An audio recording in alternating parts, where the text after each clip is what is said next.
السلام عليكم ورحمة الله وبركاته. ازيكم يا حبايبي؟ عاملين ايه؟ يا رب تكونوا بخير. يوم جديد ويوم سعيد علينا وعليكم يا رب. ايوه، جايبالك النهاردة بديل اللحمة الكيلو ب110 جنيه. بس اللي انا جايبهولك النهارده هتستخدميه عصاج للصواني وهتتهني طول شهر رمضان، ومش هتحرمي ولادك من حاجه ابدا. بدل كيلو اللحمه ب 420 جنيه و450 جنيه، وفي مناطق حصلت 500 جنيه. طب انا اروح ادفع 500 جنيه ليه؟ علشان اجيب لحمه وافرمها واعمل بيها صواني، وانا في الاصل ممكن اجيب بديلها ب110 وافرمه واتهنى طول شهر رمضان واعمل اللي نفسي فيه. انا بوريك اهو في الفيديو ان احنا هنعصجها مع بعض وهنفرزها لرمضان وهنعمل بيها وصفة كمان هتشوفوها معايا الفيديو اللي جاي. تابعي معايا الفيديو. وادي يا ستي بديل اللحمة اللي انا بكلمك عليه. دي قوانص الكيلو بتاعها ب105 او ب110. كل منطقة بيبقى ليها سعر شكل. ما تحكميش عليا من اول الفيديو، انا عايزاكي تجربي الوصفة زي ما هقولها لك بالظبط، وهستنى رأيك في الكومنتات. بعد ما تجربي الوصفة قولي رأيك، لكن ما تقعديش تقولي لا قوانص قوانص ايه دي اللي افرمها، مش عارف ايه القرف ده. لا صدقيني، جربي الوصفة وان شاء الله هتعجبك ومش هتفرقيها ولا ولادك هيفرقوها عن اللحمة المفرومة. سواء بقى عندك مفرمة او عندك كبة، هتجيبي لك كيلو قوانص من عند اي فرارجي. هتغسليها كويس قوي، تخرجي الدهن اللي ورا ده اللي بيبقى في ظهر القناصة، تخرجيه كله، تنضفيه وتغسليها بملح وبليمون وتصفيها تماما من المية. تمام كده. وهتجيبي بقى المفرمة بتاعتك او الكبة اللي عندك شغال، هيبقى تمام وهيقضي الغرض. وهتبتدي تفرمي زي ما انت شايفة كده. بس انا حبيت افرمها في المفرمه، لان حسيتها ان هي بتنعمها لي اكتر من الكبه. يعني ما الكبه ساعات بتخلي فيها حته جلده كده في كل قناصه، ما بتبقاش راضيه تتفرم كويس في الكبه. عشان كده انا بقيت اعملها في المفرمه. تمام. انما انت لو الكبة عندك يعني موجودة وهي اللي موجودة، خلاص اشتغلي بيها مفيش مشكلة. انت هتلاقي حتة الجلدة اللي بقولك عليها دي عاملة زي ما يكون انت جايبة لحمة مفرومة وبتقابلك حتة شغطة كده.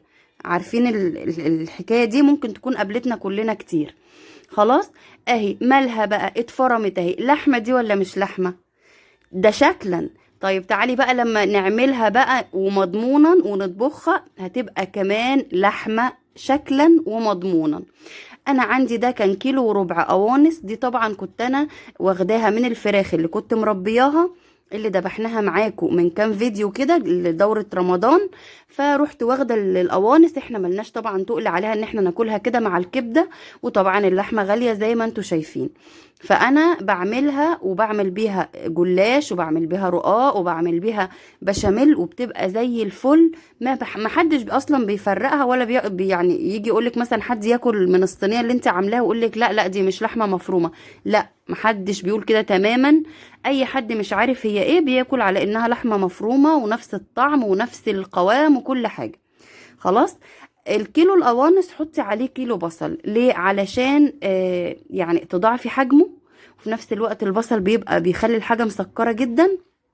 حتى لو البصل غالي مش هيبقى غالي زي اللحمة. احنا كده كده بنضاعف كمية علشان تبقى معانا ان شاء الله طول شهر رمضان بإذن الله تبقى متوفرة معانا اللحمة المفرومة. حابة تعملي بصل اقل من كده انتي وراحتك براحتك خالص. عايزة تعملي كيلو الا ربع تعملي نص كيلو على الكيلو القوانص اللي يريحك. انما انا دلوقتي انا عندي كيلو وربع من القوانص، فرمت له كيلو بصل. تمام. ودلوقتي خدته على النار. انا بحب سواء في اللحمه المفرومه او في القوانص انا بحب ادبل البصله اطير منها طعم البصل الني.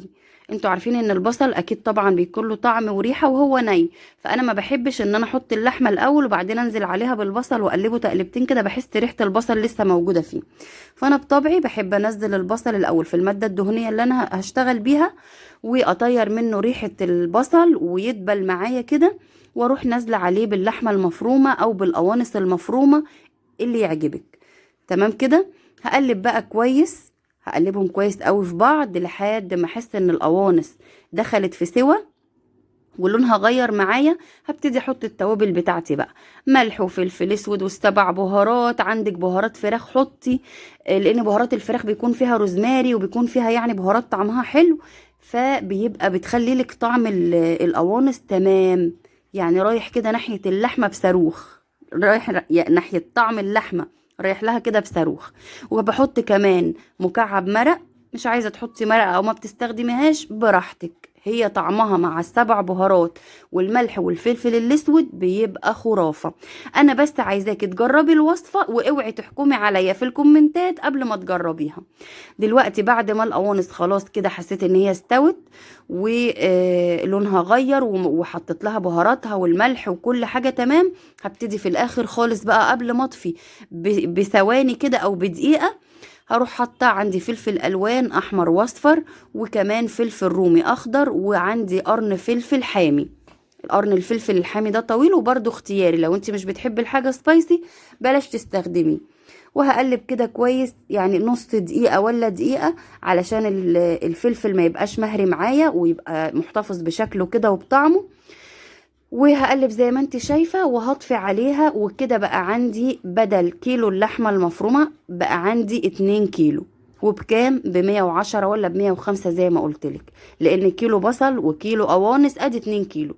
تمام. هتعملي صواني كده وتبقي ضميرك مرتاح طول شهر رمضان، ولا تفكري انا هجيب لحمة ازاي وهعمل اكل ازاي. لا، لازم نتصرف ونشوف بدايل لكل حاجة عندنا، مادام البديل نضيف وحاجة مش حرام يبقى احنا تمام قوي. وهنعمل بدايل لكل حاجة، وهنشوف بدايل لكل حاجة، ومش هنتكسف ولا هنتحرج، مفيش حاجة تكسف. الأكل كله نعمة ربنا، وربنا يا رب يحللنا زادنا ويديم علينا النعم، اللهم أمين. لو وصلت معايا لهنا من الفيديو والفيديو عجبك، اوعي تنسي تحطي لي لايك وتشتركي في القناة وتشيري الفيديو لكل حبايبك علشان يستفيدوا منه. تمام كده. انا طفيت على اللحمة وسبتها لما هديت علشان احطها بقى وهفرزها. جبت الاطباق الفل وفتحت كيس تلاجة زي ما انت شايفة كده، وهبتدي بقى احط في كل طبق على قد مثلا مقدار صينية. هعمل صينية بشاميل النهاردة، هعمل صينية جلاش، هعمل صينية رقاق، هعمل طاجن طاجن لحمة من اللي هو طاجن مكرونة فرن يعني. هروح مطلعة الطبق معايا متعصج وجاهز، وهشتغل على طول. هيبقى وفرت وقت ومجهود ووفرت كمان فلوس. تمام كده. لحد هنا احنا ماشيين تمام. ان شاء الله بإذن الله الفيديو الجاي هعمل لكم وصفة بالقوانص ديت اللي انتوا شايفينها. انا هشيل الطبقين دول كده في الفريزر لرمضان، واللي اتفضل معايا في الصينية ده هعمل وصفة هنشوفها مع بعض ان شاء الله الفيديو اللي جاي. يا رب يكون الفيديو عجبكم النهاردة وتكونوا استفدتوا منه ولو بمعلومة. اكتبوا لي رأيكم في الكومنتات بس بعد ما تجربوا الوصفة، واشوفكم في فيديو جديد ومع ألف سلامة.